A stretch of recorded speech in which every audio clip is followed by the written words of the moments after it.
That I found really interesting because it goes to the idea of identity is Liz O'Riordan. She was a surgeon in the UK, and she got breast cancer, went through treatment, recovered, went back to work.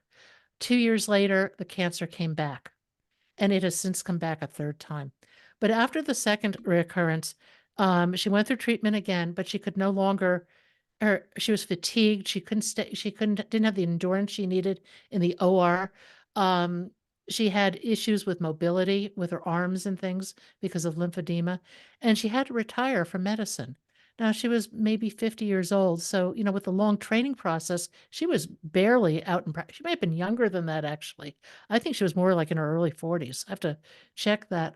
Um, but what do you do now? Her whole life, her whole identity was built around being a surgeon. Mm, And she went through a major life crisis of, "Who am I? mm, What do I do?" And I think that's something for people to be aware of because as as somebody who's in a helping, caring profession, you can have a real impact on somebody and their identity mm, in terms of bringing your skill and expertise to the table. Maybe somebody discovers Tai Chi. mm. Maybe they discover meditation. Those can be life-changing things. And I think it's really important to understand how vulnerable people are on many levels and how much influence you can have on them.